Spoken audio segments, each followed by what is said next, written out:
ఈ వీడియోలో మనం హైదరాబాద్ ఎయిర్పోర్ట్లో నాకు కస్టమ్స్ ఆఫీసర్తో జరిగిన ఒక సంఘటన గురించి మాట్లాడుకుందాం. అలాగే కస్టమ్ డ్యూటీ రేట్స్ ఇప్పుడు ఎలాగున్నాయి, ఎంతవరకు మనం కస్టమ్ డ్యూటీ ఫ్రీ తెచ్చుకోవచ్చు, ఏమేమి ఎలా తెచ్చుకోవచ్చు అన్నది కూడా ఈ వీడియోలో మాట్లాడుకుందాం. సో ఈ వీడియో ఇంట్రెస్టింగ్గా ఉండబోతుంది, చివరిదాకా చూడడానికి ప్రయత్నించండి. అండ్ మీకు ఈ వీడియో నచ్చినట్లయితే please like the video and please subscribe to Shiva free spirit. Hello YouTube, అందరూ ఎలా ఉన్నారు? నా పేరు Shiva and welcome to Siva Free Spirit.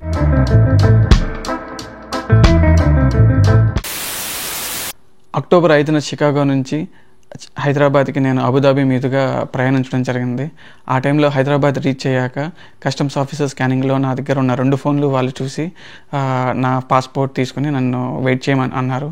2 గంటల వెయిట్ చేసిన తర్వాత వాళ్ళు పిలిచి మీరు ఫోన్ ఉన్నందుకు మీరు 50,000 కన్నా ఎక్కువ విలువ గల ఐఫోన్ క్యారీ చేయడంతో మీరు 38% ట్యాక్స్ కస్టమ్ డ్యూటీ పే చేయాల్సి ఉంటుంది అని చెప్పి నాకు రసీదు ఇవ్వడం జరిగింది. ఈ ఫోటో వచ్చి నేను హైదరాబాద్లో కస్టమ్స్ ఆఫీసర్ ఎక్కడైతే నా ఫోన్స్ అండ్ పాస్పోర్ట్ కవర్లో పెట్టి నన్ను వెయిట్ చేయమన్నారు. నాతో పాటు ఒక 10-20 మంది దాకా ఉన్నారు. సో అప్పుడే అందరూ ఫోన్స్ మరి కొనుక్కున్నారనో లేకపోతే అందరి చేత కస్టమ్ డ్యూటీ పే చేయించుకోవడానికి వాళ్ళు ఆపారో తెలియదు, కానీ ఒక 20-30 మంది గుంపుగా ఉన్నాం. సో అందరినీ వెయిట్ చేయమని చెప్పి ఆఫీసర్ ఒక్కొక్కరిని పిలవడం మొదలెట్టారు. సో నా వరకు వచ్చినప్పుడు నేను అడిగా, ఏంటి సార్ ఏంటి ప్రాబ్లం అని అడిగితే, మీ దగ్గర ఐఫోన్స్ ఎన్ని ఉన్నాయి అన్నారు. సో 2 అండి అన్నాను. 2 అంటే ఓకే మీ పేరు చెప్పండి అన్నారు. చెప్పాను. నా పాస్పోర్ట్స్ తీశారనమాట. పాస్పోర్ట్ తీసాక మీ వాల్యూ ఎంత అన్నారు. ఉంటుందండి, 1,00,000 రూపాయలు ఉంటుంది, ఇంకా ఎక్కువే ఉంటుంది, 1,00,000 పైనే ఉంటుంది అని చెప్పాను అనమాట. చెప్తే అయితే మీరు 38% కస్టమ్ డ్యూటీ పే చేయాలి అన్నారు. అంటే ఇది నా ఫోన్ నేను యూజ్ చేసేది, నేను యూజ్ చేసేదానికి పే చేయడం ఎందుకు అని అడిగాను అనమాట. అని అడిగితే లేదండి, మీరు ఫోన్ ఒకవేళ electronic item other than laptop తెచ్చుకుంటే అది 50,000 కన్నా ఎక్కువ ఉంటే మీరు 38% ట్యాక్స్ కస్టమ్ డ్యూటీ పే చేయాలి అన్నారనమాట. సో ఇక్కడ ఈ కాలంలో 50,000 కన్నా తక్కువ ఫోన్లు ఎవరు వాడుతున్నారు? దట్టు అమెరికా లాంటి దేశం నుంచి ఇండియాకి ట్రావెల్ చేసే ఎన్ఆర్ఐలు 50,000 కన్నా తక్కువ కాస్ట్ ఉన్న ఫోన్ వాడతారని కస్టమ్ డ్యూటీ డిపార్ట్మెంట్ భావిస్తుందా? మీరు కావాలంటే ఫోటో తీసుకొని మీరు కంప్లైంట్ ఇచ్చుకోండి, నా దగ్గర మేమైతే రూల్స్ ప్రకారం వెళ్తాను అని చెప్పి ఆయన చెప్పడం జరిగింది. సో వాళ్ళ తప్పు లేదు అక్కడ. సో వాళ్ళ డ్యూటీ వాళ్ళు చేశారు. సో ఇక్కడ గమనిస్తే ఇదేంటి, ఈ ఏదైతే రూల్ కస్టమ్ డ్యూటీ రూల్ ఉందో ఆ రూల్ వాళ్ళ డ్యూటీ కాబట్టి వాళ్ళు పాటించాల్సి వస్తుంది. సో ఆ రూల్ని ఎవరు పెట్టారని చూస్తే దాన్ని బ్యాకప్ చేయడానికి ఏదో చట్టం ఉంటుంది. సో ఆ చట్టాలు ఎవరు చేస్తారంటే చట్టసభల్లో కూర్చొని మన శాసనాలు చేసే శాసనసభ్యులు చేస్తారు. ఈ శాసనసభ్యులను ఎన్నుకునేదే మనం. సో మనం ఎన్నుకున్న మన శాసనసభ్యులు చేసిన శాసనాల్లోనే ఇంత పెద్ద తప్పు ఉందంటే అది ఎవరిని ప్రశ్నించాలన్నది నాకు అర్థం కాల. సో ఎయిర్పోర్ట్లో ఒక నిస్సహాయత స్థితిలో నేను సరే పే చేస్తాను, ఎంత పే చేయాలని అడిగితే వాళ్ళు ఈ బిల్లు ఇచ్చారు. సో మనీ ఎక్కడ పే చేయాలని అడిగితే అక్కడ ఒక బూత్ ఉంటుంది, అక్కడికి వెళ్ళి పే చేయండి అన్నారు. ఫుల్ ప్రైస్ పే చేసి కూడా నేను ఇక్కడ 38% ట్యాక్స్ చేస్తే ఇంకా ఏ విధమైన రూల్ ఇది? మీరు 50,000 కన్నా తక్కువ ఫోన్ మాత్రమే వాడాలి అని ఏదో రిస్ట్రిక్ట్ చేసినట్టు, తక్కువగా చూసినట్టు అనిపించింది. బేసిక్గా ఆ కంగారులోనే నేను నా పాస్పోర్ట్ మర్చిపోయి వెళ్ళిపోయాను. ఒక చిన్న మతిమరుపు వల్ల, చిన్న కంగారు వల్ల నేను పాస్పోర్ట్ మర్చిపోవడంతో 2 సార్లు రాజమండ్రి నుంచి హైదరాబాద్కి తిరగడం జరిగింది. 25,000 ఫ్లైట్ ఖర్చులకి అయింది. దట్టు 2 రోజులు స్ట్రెస్, లైక్ ఎప్పుడు నా పాస్పోర్ట్ నా చేతికి వస్తుందన్న కంగారు, భయంతో ఉండడం జరిగింది. ఎందుకంటే ఒకవేళ నేను పాస్పోర్ట్ లేట్ అయినా, నా చేతికి రావడం లేట్ అయినా 15వ తారీఖు నాకున్న వీసా అపాయింట్మెంట్ డిలే అవుతుంది. దాంతో నాకు రిటర్న్ ఫ్లైట్ డిలే అవుతుంది. 25,000 2 సార్లు అక్టోబర్ 6న, అక్టోబర్ 8న నేను రాజమండ్రి టు హైదరాబాద్, హైదరాబాద్ టు రాజమండ్రి తిరిగా.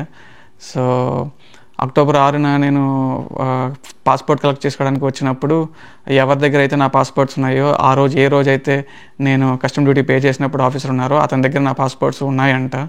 సో వాళ్ళు చెప్పిన దాని ప్రకారం ఎవరైతే డ్యూటీలో ఉంటారో వాళ్ళే ఆ పాస్పోర్ట్స్ని వాళ్ళ దగ్గర భద్రంగా ఉంచుతారంట. అక్టోబర్ 6న ఆ విధంగా నాకు నా పాస్పోర్ట్ నా చేతికి రాకపోగా వాళ్ళు నాకు చెప్పింది ఏంటంటే ఏ ఆఫీసర్ దగ్గర అయితే నా పాస్పోర్ట్స్ ఉన్నాయో ఆ ఆఫీసర్ యొక్క డ్యూటీ టైమింగ్స్ నాకు చెప్పి ఆ టైమింగ్లో రమ్మన్నారు అనమాట. సో ఆయన నెక్స్ట్ ఇమీడియట్గా ఉన్నది 8న. సో 8 అక్టోబర్లో మళ్ళీ నేను బుక్ చేసుకుని రాజమండ్రి నుంచి వచ్చి ఆ రోజున ఆయన దగ్గర నుంచి నా పాస్పోర్ట్స్ కలెక్ట్ చేసుకున్నాను అనమాట. లేకపోతే ఏమవుతుందంటే అక్టోబర్ 15 ఉన్న నా వీసా అపాయింట్మెంట్కి డిలే అయ్యి నా రిటర్న్ ఫ్లైట్కి ఇబ్బంది కలిగేది. ఇక్కడ కస్టమ్ డ్యూటీ రేట్స్ గురించి చూస్తే గోల్డ్ వచ్చి 24 క్యారెట్స్ కాకుండా వేరే గోల్డ్ జ్యువెలరీ తెచ్చుకున్న జెంటిల్మెన్ ప్యాసింజర్స్ అంటే మేల్ ప్యాసింజర్స్ వచ్చి ఒకవేళ సంవత్సరం కన్నా ఎక్కువ అబ్రాడ్లో ఉన్నట్లయితే 20 గ్రాములు వెయిట్ ఉన్న gold jewellery with a value cap of 50,000 అంటే 50,000 విలువ గల జ్యువెలరీ దాకా తెచ్చుకోవచ్చు. అవి 20 గ్రామ్స్ వరకు ఉండొచ్చు అని చెప్తున్నారు. ఒకవేళ ఫీమేల్ ప్యాసింజర్స్ అయితే 40 గ్రామ్స్ అండ్ వాల్యూ వచ్చి 1,00,000 దాకా అంట. సో ఫీమేల్ ప్యాసింజర్ కూడా మోర్ దాన్ 1 ఇయర్ ఉంటేనే ఆ విధంగా తెచ్చుకోవచ్చు. ఇలా తెచ్చుకుంటే నో డ్యూటీ. ఒకవేళ గోల్డ్ జ్యువెలరీ వచ్చి ఈ వెయిట్స్ కన్నా ఎక్కువ ఉన్నట్లయితే అప్ టు 1,000 గ్రామ్స్ అంటే 1 kg దాకా ఎంత తెచ్చుకోవచ్చు అంటే 6.6% డ్యూటీ పే చేసి గోల్డ్ తెచ్చుకోవచ్చు. కానీ దీనికి వాళ్ళు చెప్పేది ఏంటంటే 6 నెలల కన్నా ఎక్కువ ఉండాలి అండ్ ఆ డ్యూటీ వచ్చి ఫారెన్ ఎక్స్చేంజ్లోనే కన్వర్టబుల్ ఫారెన్ ఎక్స్చేంజ్లోనే పే చేయాలంట. ఒకవేళ 6 నెలల కన్నా తక్కువ ఉన్న కన్వర్టబుల్ ఫారెన్ కరెన్సీలో పే చేయలేకపోయినా వాళ్ళు చెప్పేది ఏంటంటే 39.6% కస్టమ్ ఫీ పే చేయాలంట. టీవీస్ ఏం తెచ్చుకున్నా, టెలివిజన్స్ ఏ సైజ్ తెచ్చుకున్నా కొత్తదైనా పాతదైనా వాళ్ళు 38.5% కస్టమ్ డ్యూటీ పే చేయాల్సి ఉంటుంది. లిక్కర్ వచ్చి 2 లీటర్స్ దాకా ఎలాంటి డ్యూటీ పే చేయగలదు. మోర్ దాన్ 2 లీటర్స్ తెచ్చుకుంటే 165% కస్టమ్ ఫీ పే చేయాలన్నమాట. అంటే ఆ ప్రైస్ కన్నా ఎక్కువ పే చేయాల్సి ఉంటుంది. సిగరెట్స్ వచ్చి 100 స్టిక్స్ దాకా ఎలాంటి డ్యూటీ లేదు. 100 స్టిక్స్ కన్నా ఎక్కువ తెస్తే 110% కస్టమ్ ఫీ పే చేయాలి. అంటే 100 సిగరెట్ల దాకా మీరు సూట్ కేసులో పెట్టి తెచ్చుకోవచ్చు అనమాట. సో పెట్టుకోగల 10 ఉన్నట్లయితే మీరు 10 పెట్టెలు తెచ్చుకోవచ్చు. 10 పెట్టెల కన్నా ఎక్కువ తెచ్చుకుంటే మీరు 110% కస్టమ్ ఫీ పే చేయాల్సి ఉంటుంది. ఇక్కడ ల్యాప్టాప్ వచ్చి ఒక ల్యాప్టాప్ దాకా తెచ్చుకోవచ్చు, ఎలాంటి ఫీ లేదు.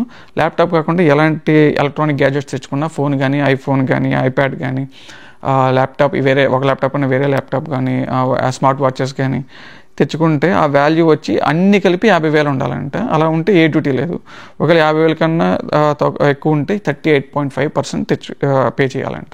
సో నేను ఈ కేటగిరీలో పడ్డాను అనమాట. సో 2 ఫోన్లు ఉండడం వల్ల నా పాత ఫోన్ వచ్చి ఐఫోన్ XS Max, అది నా 2019లో కొనుక్కున్నా. సో అప్పటి నుంచి ఇప్పుడు దాకా నేను అదే ఫోన్ వాడుతున్నా. ఇప్పుడు నేను సెప్టెంబర్లో కొత్త ఫోన్ కొన్నాను, ఐఫోన్ 16 Pro కొనుక్కున్నా. సో అది కొనుక్కోవడం వల్ల నేను 38.5% పే చేయాల్సి వచ్చింది. సో నా దగ్గర పాత ఫోను కొత్త ఫోన్ ఉంది. నేను అప్పటికే చెప్పాను, పాత ఫోన్ ఉంచేసుకోండి, కావాలంటే $100 కూడా ఉండదు, మీరు ఫ్రీగా ఉంచేసుకోండి, నేను ఒక ఫోన్ కూడా క్యారీ చేయకూడదా, 1 ల్యాప్టాప్ తెచ్చుకోమంటున్నారు కదా. సో ఒక ఫోన్ ఇది ఎక్కడండి రూల్ అని అడిగితే వాళ్ళు ఈ ఫోటో తీసుకోమన్నారు. సో వాళ్ళ రూల్స్ ప్రకారం వాళ్ళ డ్యూటీ వాళ్ళు చేశారు. సో ఇవి custom duty rates, indirect taxes and customs పరిధిలోకి వస్తుంది. ఈ వీడియోని కనుక మీరు ఇప్పటివరకు చూసినట్లయితే please like the video and నా ఛానల్ని సబ్స్క్రైబ్ చేసుకోవడానికి చూడండి. వచ్చే వీడియోలో మనం డబ్బు రాజకీయం అనే టైటిల్తో ఒక వీడియో చేయబోతున్నా. సో ఆ వీడియోని మిస్ అవ్వకుండా ఉండాలంటే please subscribe to this channel. Thank you so much for watching.